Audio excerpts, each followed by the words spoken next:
남북 고위급 회담이 이제 이틀 앞으로 다가왔습니다. 2015년 12월 이후 2년여 만에 열리는 이번 회담에 남북한은 과연 어떤 주제로 대화를 나눌지 전문가와 함께 얘기를 나눠보겠습니다. 김열수 한국군사문제연구원 안보전략실장 그리고 신범철 국립외교원 교수 함께 모셨습니다. 어서 오십시오. 네, 반갑습니다. 안녕하세요. 안녕하십니까? 일단 우리 측은 어제 대표단 명단을 북한에 보냈습니다. 조명군 통일부 장관을 필두로 장 차관만 3명이 포함이 돼 있습니다.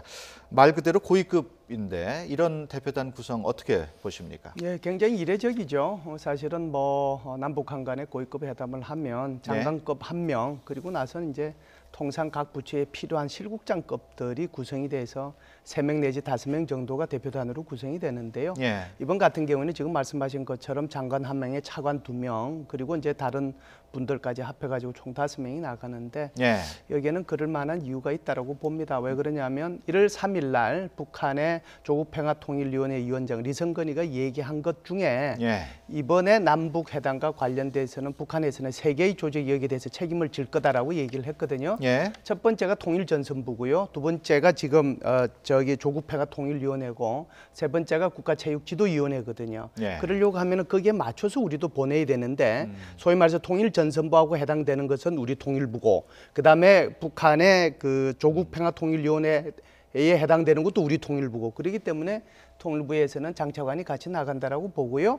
그리고 이제 북한에서 국가체육지도위원회의 대표가 나오니까 우리 한국에서는 문화관광부 차관이 나가고 또 이제 북한에서 여러 가지로 내려올 때 여러 가지 다양한 요소들이 있기 때문에 사실상 이것은 외교부 통일부 국방부만 해당이 되는 것이 아니고 전 부서가 여기 관계되는 거기 때문에 그런 차원에서 보면 우리 국무총리실에서도 심의관 1명이 참여를 해서 나중에 이것을 전반적인 우리 그 각 부처별로 임무를 할당해주고 하는데 도움이 되기 때문에 같이 나가는 걸로 그렇게 파악이 됩니다. 이에 대해서 아직 북한은 응답이 없는 그런 상황입니다. 하지만 회담이 이제 모레 열리기 때문에 오늘 중에 북한 측 대표단이 공개될 가능성이 크다고 보겠습니다.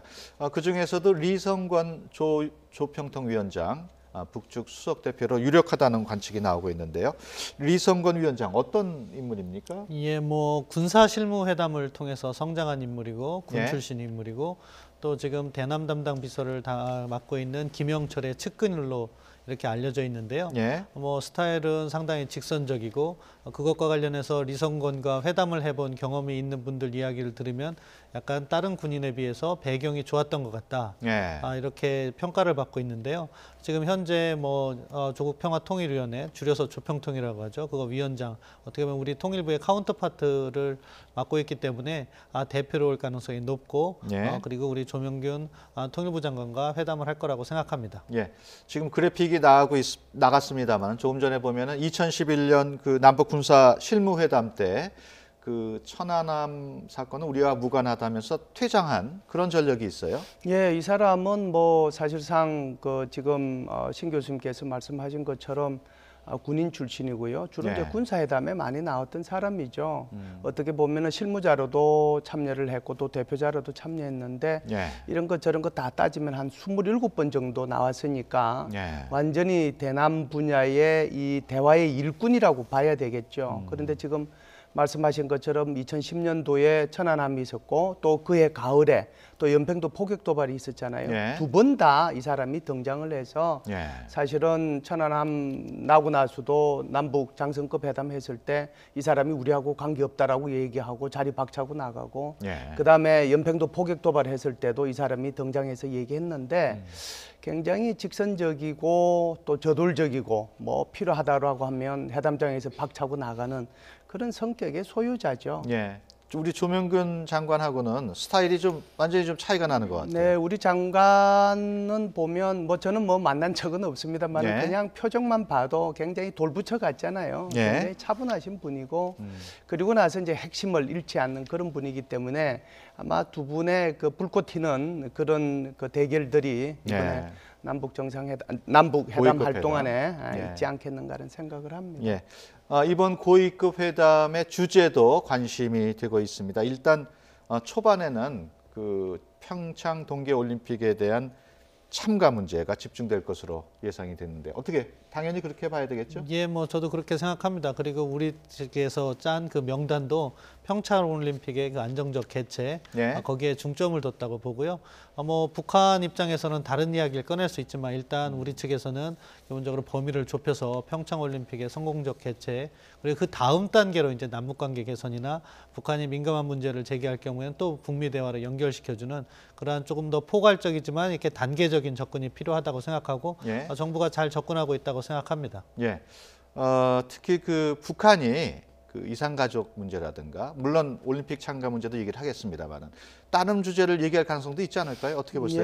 예, 이산가족 문제는 북한이 얘기할 건 아니고 아마 우리가 얘기를 할 것 같고요. 예. 그리고 이제 지금 북한에는 우리 한국인 국적을 가지신 분들이 몇 명이 억류돼 있지 않습니까? 예. 이런 문제도 있고 그래서 북한으로 봐서는 이제 그 문제를 제기하기보다는 오히려 지금 훈련하는 거 한미 간에 이거 연기하도록 돼 있는 거 이거 아예 중단하라고 얘기할 수도 있는 거고요. 예. 그다음에 전략자산 한국에 들어오지 말라라고 그렇게 얘기하면서 5.24 제재 조치니 뭐니 굉장히 폭을 넓혀 나가면 끝도 없고 한도 없을 거고요. 그렇죠.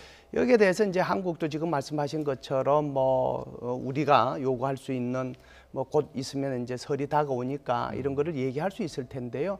제가 볼 때는 의제가 많아지면 굉장히 복잡해지고요. 예. 복잡해지면 서로 요구 조건이 굉장히 많아지거든요. 그렇게 되면 자칫 잘못하면 평창 올림픽을 주 목적으로 한 회담 자체가 깨질 수도 있기 때문에 예. 제가 볼 때는 지금 정부가 추진하고 있는 것처럼 단계적으로 하나씩 이렇게 풀어나가면서 결국은 남북회담이라고 하는 것 이 자체가 결국은 북미회담으로 연결되는 그런 마중물 역할을 하는 것으로 예. 그렇게 천천히 단계적으로 해나가는 것이 좋겠다는 생각은 듭니다. 예, 알겠습니다.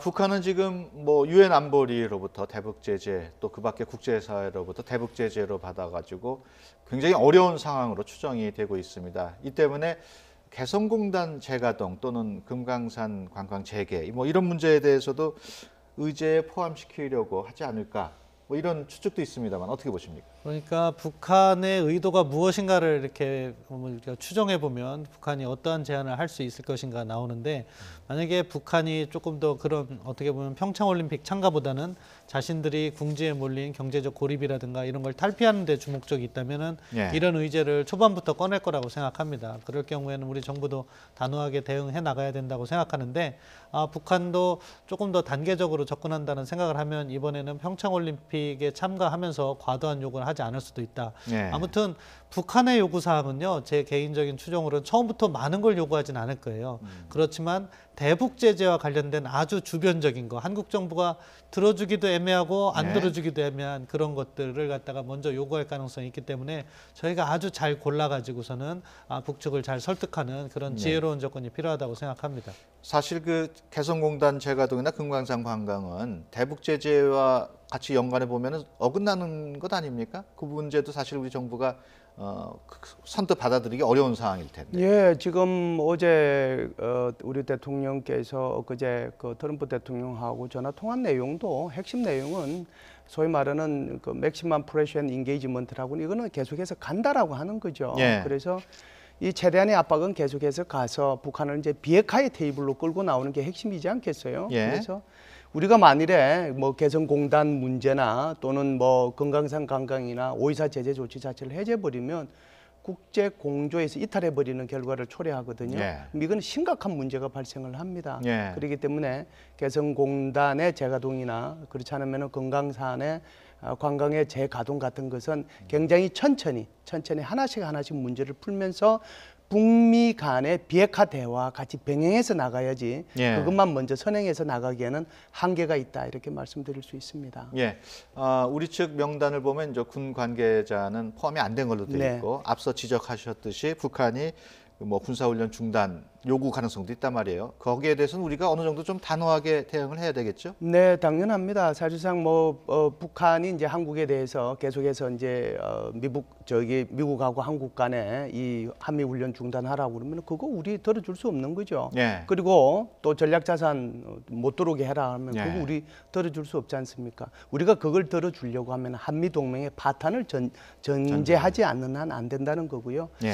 그다음에 군사회담은 이렇습니다. 제가 볼 때는 대규모의 북한 인원들이 육로로 올지 해로로 올지 그렇지 않으면 항공으로 올지는 모르지만 예. 만일 판문점이나 또 다른 경로를 통해 가지고 육로로 온다라고 하면 이것은 이 철책선을 통과해야 되는 문제가 있기 때문에 정전 협정상의 문제가 있거든요. 예. 그렇기 때문에 이제 군사회담은 자연스럽게 그때 아마 하게 될 겁니다. 그럼에도 불구하고 그 군사회담을 통해서 평창 올림픽에만 초점을 맞춰서 이 북한 인원의 내왕에 관한 것만 논의를 해야지 거기서 더 깊은 논의가 이루어지게 되면 사실상 북한의 요구 조건에 우리가 말려 들어갈 수 있기 때문에 굉장히 조심스럽게 접근할 필요가 있다 이렇게 봅니다. 예, 알겠습니다. 이번 대화는 남북 장관급 수석 대표가 마주하게 됩니다만은 회담의 실시간 모습은 청와대에도 전송되는 것으로 전해지고 있습니다. 북한도 뭐 마찬가지일 거라고 추정이 됩니다만은 때문에 그 남북 최고 지도자인 문재인 대통령하고 김정은 그 위원장 의중이 실릴 수밖에 없다 이런 시각이 있는데 어떻게 보십니까? 예, 뭐 회담 준비 과정부터 아마 통일부와 청와대의 긴밀한 그 정보 공유나 의견 교환 그리고 전략을 갖다가 공유하는 그런 노력을 할 겁니다. 결국에는 대통령의 뜻을 대위에서 통일부 장관이 가서 협상을 하는 거고 그거는 북측도 마찬가지라고 생각합니다. 다만 일반적인 실무 협상에 비해서는 약간 더 자율성이 조금 주어진다고 하더라고요. 장관급 회담의 경우에는 그런 부분에 있어서 어떤 부분을 우리가 철저하게 준수해야 될 것인가. 그러니까 아까 김현수 교수님께서 말씀드린 그러한 뭐 유엔 제재를 갖다가 우리가 이탈하거나 또는 한미 공조를 해치는 부분은 절대 나아가지 말자. 그렇지만 그것이 아닌 부분에 있어서는 우리가 어느 정도까지 북한과 이렇게 교류를 좀 넓혀보자. 그런 전략이 아마 지금 수립되고 있을 것이고 그것에 기초해서 통일부 장관이 이야기를 하고 만약에 북한이 우리의 전략을 뛰어넘는 그런 좀 과감한 제안 같은 걸 해온다면은 그때는 청와대에서 모니터링을 하고 있다가 뭐 쪽지의 형식이나 이런 걸 빌어서 통일부 장관께 대통령의 뜻은 이것이다 이렇게 지침을 내리는 그러한 방식으로 협상이 진행될 것 같습니다. 예.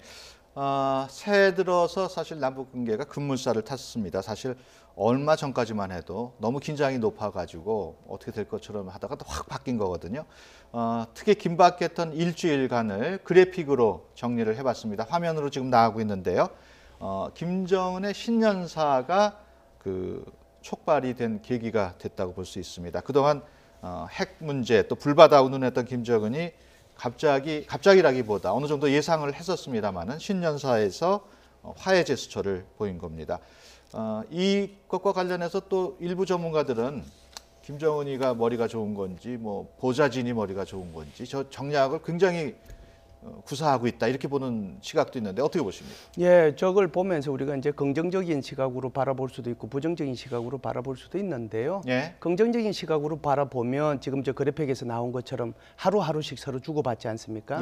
북한에서 한번 던지고 그다음에 우리 한국에서 다시 북한에서 다시 한국에서 그렇게 해서 지금까지 왔는데 아마 내일이나 정도 되면 다시 북한에서 이제 대표자 명단 나오고 그러고 나면은 9일이거든요. 그래서 이게 지금 긍정적으로 보면 이 평창 올림픽에 참가하기 위해서 북한이 엄청나게 노력하고 있고 또 김정은 스스로가 신년사를 통해서 진심으로 평창 올림픽에 성공하기를 바란다라고 했기 때문에 그래서 북한이 아주 적극적으로 이게 참여한다 이렇게 볼 수도 있지만 또 반대되는 의견을 보면 북한이 이걸 통해서 그냥 순수하게 하겠는가?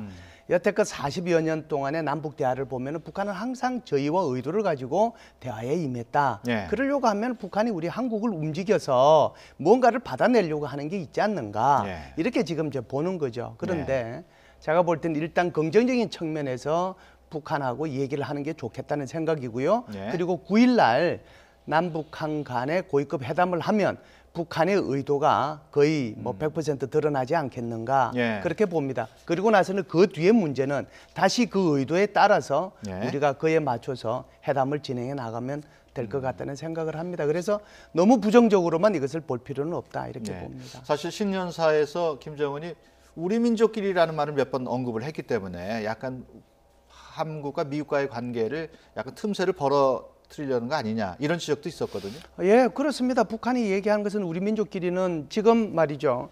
1월 1일 날 신년사 이후에 지금까지 그러니까 그제까지죠. 북한의 노동신문에 보면 평창 올림픽과 관계되는 것은 단 한 줄도 안 나와요. 그리고 나서 계속 지속적으로 지금 외곽 단체의 그 우리 민족끼리라든지 뭐 이런 외곽 단체 그걸 통해 가지고 계속해서 얘기하고 있는 것은 이 남북 대화가 제대로 되려고 하면 이게 한미 훈련도 중단해야 되고 연합 전략 자산도 들어오면 안 되고 핵 북침을 하기 위한 노력도 하면 안 되고 예를 들면 이런 얘기만 지금 계속해서 나오고 있거든요. 그래서 여기에 대해서 우리가 철저하게 경계를 좀 해야 될 필요는 있다 이렇게 봅니다. 예, 북한은 이렇게 대화에 나섰다가도 마음에 들지 않으면은 또 다시 도발을 하고 뭐 제재 국면이 다시 이어지고 이런 악순환이 계속돼 왔습니다. 이 때문에 올림픽 이후에 북한이 도발할 가능성이 또 있지 않겠느냐. 지금은 한미 군사훈련이 연기가 됐습니다만은 그 가능성 어떻게 보십니까? 뭐 열려 있다고 봐야 될 겁니다. 아마 북한도 나름대로의 그 협상 전략이란 걸 수립해 놨을 테고 거기에 따라서 단계적으로 이행을 할 거라고 생각합니다. 한국에 대해서 한국 정부에 대해서 유엔 제재를 갖다가 조금 더 이렇게 이완시킬 수 있는 그런 제안을 했는데 우리 정부가 받지 않았을 경우 그리고 4월달에 그 한미 연합훈련이 재개되는 그 시기에는 또 김일성 생일과도 또 연결이 됩니다. 그런 걸 관련해서 추가적인 전략 도발이라든가 이런 걸 할 가능성은 높다. 그런데 협상이라는 것은 사실은 어떻게 보면 아까 김현수 교수님께서 잘 지적해 주셨는데 알면서도 속아주는 것도 있는 겁니다. 그러니까 북한의 그러한 의도로 있지만 우리는 또 그러면서 북한을 일단 초기적인 대화로 끌어들이고 다음 단계로 이렇게 연결시키는 그런 지혜를 발휘해야 된다고 그렇게 생각합니다. 예, 사실 올림픽이 끝나면은 우리와 미국 간의 그 훈련이 시작될 텐데 북한이 가만히 있지는 않을 것 같고. 전체적으로 보면 저는 이런 생각을 해요. 예를 들면 이제 사실은 3월 19일 정도 되면 3월 17일 정도 되면은 이제 페루 올림픽까지 끝나고 그리고 이제 유엔 총회에서 결의한 것은 다시 일주일 후 같으면은 아마 3월 26일 정도 될 텐데요. 그때부터는 이제 훈련을 할 수 있거든요. 그때까지만 하지 말자. 그러니까 예를 들어서 지금 동계올림픽 시작하기 직전 일주일, 끝나고 일주일이니까요. 근데 어찌됐든 뭐 한미 간에는 훈련 자체를 아마 지금 4월 중순 정도로 잡고 있는 것 같습니다. 그런데 8월 달 되면은 다시 그 얼지 포커스 그 가디언스라고 하는 그 훈련이 또 계획돼 있잖아요. 그 미국 입장에서 보면 전 세계를 대상으로 해서 연합 훈련을 하게 되는데 여기서 지금 뭐 과거에 했던 것처럼 작년까지 했던 것처럼 키리졸브하고 독수리를 한 2달 해버리면 이게 끝나고 나서 뭐 4월 5일 하고 나서 다시 한 2달이 또 한국으로 와야 되거든요.